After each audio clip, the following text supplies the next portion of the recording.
سلام، وقتتون بخیر. امروز با آموزش خرید منظره کلش آف کلنز از سایت گیم و گیفت همراه شما هستیم. برای این کار اول مرورگر خودتون رو باز میکنید. بعد داخل مرورگر عبارت خرید منظره کلش آف کلنز از گیم و گیفت رو جستجو میکنید.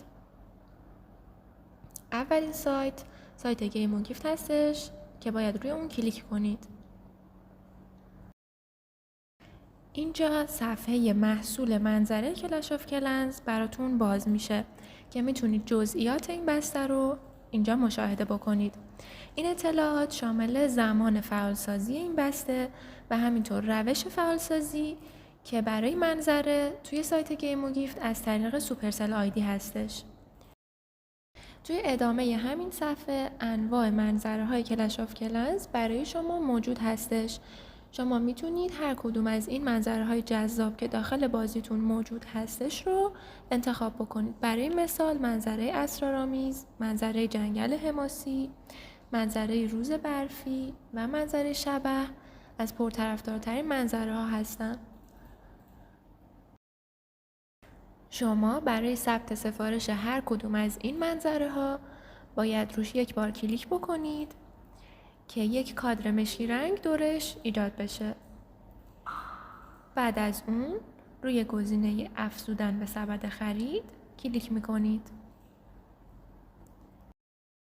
توی مرحله بعدی پیشنمایش سبد خریدتون رو میتونید ببینید که شامل محصولاتی که انتخاب کردید و همینطور جمع کل مبلغ سفارشتون هستش.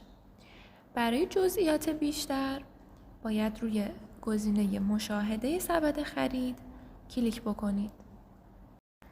در ادامه وارد صفحه پرداخت میشید که میتونید جزئیات سبد خرید رو اینجا ببینید.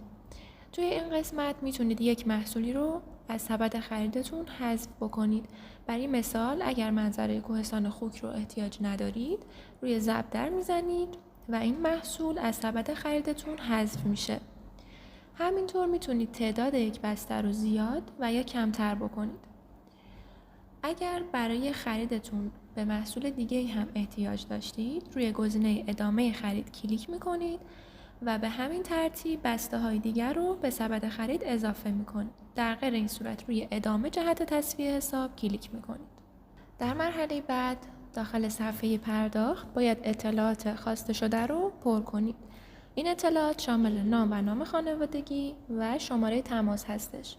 همینطور اطلاعات لازم برای شارژ سفارش شما که برای منظره ایمیل سوپرسل هستش رو باید اینجا بنویسید.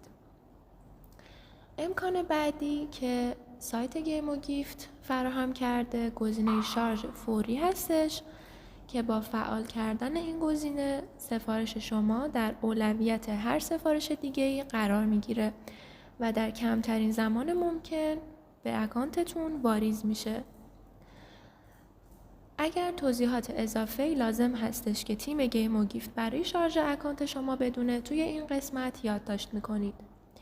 بعد از اینکه از صحت اطلاعاتتون مطمئن شدید روی ثبت سفارش میزنید و وارد درگاه پرداخت میشید.